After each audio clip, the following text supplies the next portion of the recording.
मेरी एक फ्रेंड बहुत दिनों बाद इंडिया वापस आई थी। हम दोनों स्कूल टाइम से फ्रेंड हैं। वह यूएस अपनी पढ़ाई पूरी करने के लिए चली गई थी और इस बीच मेरी शादी हो गई। वह मेरी शादी में नहीं आ पाई थी, इसलिए मैंने उसे अपने घर आने की बहुत ज़िद करने लगी। मेरे बहुत ज़िद करने पे वह एक दिन मेरे घर आई। हम लोगों ने बहुत देर रात तक गपशप की। मैंने अपनी फ्रेंड को अपने पति से मिलवाया। मेरी फ्रेंड यूएस जाने के बाद बिल्कुल ही बदल गई थी, पहले से ज़्यादा खूबसूरत और समझदार हो गई थी। पर्सनैलिटी भी पूरी बदल गई थी। मेरे पति तो मेरी फ्रेंड को देखते ही रह गए, लेकिन मेरी फ्रेंड पहले के जितना बात नहीं करती थी। मैंने पूछा, क्या बात है, तुम लग रहा है शर्मा रही हो। तो उसने कहा, कुछ नहीं, बस ऐसे ही। और फिर डिनर करके चली गई। धीरे धीरे समय बीतता गया। मैं अपने पति के साथ बहुत खुश थी, लेकिन थोड़े समय बाद ही मेरे पति के स्वभाव में बदलाव आना शुरू हो गया। उसका बदला हुआ स्वभाव देखकर मेरे मन में बहुत सवाल उठते थे, जिनके जवाब मैं उनसे मांगती तो वह गुस्सा होने लग जाते थे। हमारी आपस में लड़ाई हो जाती थी। ऐसा हमारी लाइफ में पहले कभी नहीं हुआ था। मैं बहुत ही ज़्यादा परेशान रहने लगी थी। मेरी भी समझ में कुछ नहीं आ रहा था कि आखिर बात क्या है। इन्हीं सारी चीज़ों से मैं बहुत परेशान थी कि एक दिन मैं अपनी फ्रेंड के घर चली गई।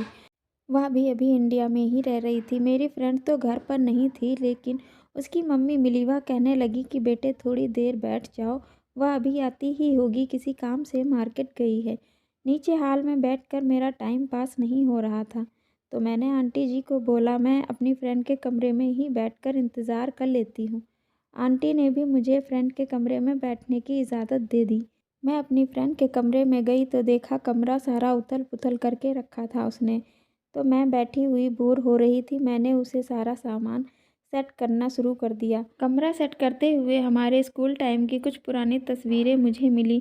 उनको देखते ही मुझे एक डॉक्टर की रिपोर्ट भी मिली, जो मेरे फ्रेंड के नाम की थी। उस रिपोर्ट को देखकर मैं हैरान रह गई। उस रिपोर्ट में मेरी फ्रेंड प्रेग्नेंट थी, लेकिन मेरे फ्रेंड की तो अभी शादी भी नहीं हुई है। इस रिपोर्ट को देखकर मेरे पैरों तले ज़मीन निकल गई।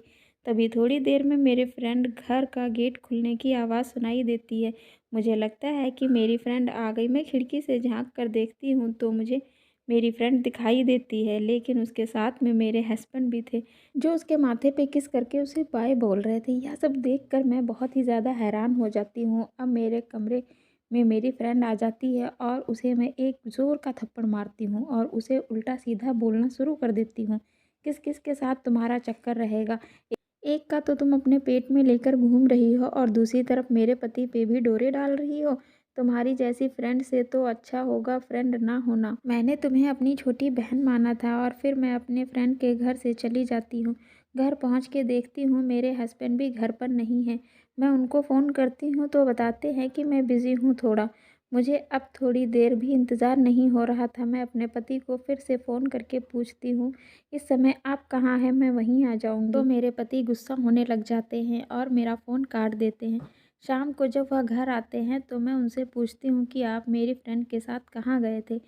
तो बात को घुमाने की कोशिश करते हैं। तभी मैं बात को बीच में ही काट कर बोलती हूँ कि बात को घुमाने की कोशिश मत करिए, मुझे सब सच सच पता है। आपके और मेरी फ्रेंड के बीच में नाजायज़ संबंध चल रहे हैं। घिन आती है मुझे आपको अपना पति बोलते हुए, और मैं अपने पति को और भी बहुत कुछ बुरा भला बोलती हूँ। मेरे पति मेरे ज़ोर से एक थप्पड़ मारते हैं और कहते हैं, तुम जैसी औरत और सोच भी क्या सकती है। जिसकी सोच जैसी होती है वह दूसरे के बारे में वैसा ही सोचता है। यह सच है कि मैं तुम्हारी फ्रेंड के साथ आज कहीं गया था। मैंने उसे घर भी छोड़ा था, लेकिन इसका मतलब यह नहीं कि हमारे बीच में नाजायज़ संबंध है। तुम्हारी फ्रेंड इस समय परेशान चल रही थी। उसका फ़ोन आया था। वह बात तुमसे ही करना चाहती थी, लेकिन तुम्हारी तबीयत ठीक नहीं थी। तुम दवाई खाकर सो गई थी। मेरे बहुत पूछने पर उसने अपनी परेशानी बताई और उसने बताया कि उसको किसी लड़के ने धोखा दिया है, जिसकी वजह से वह बहुत ज़्यादा डिप्रेशन में है।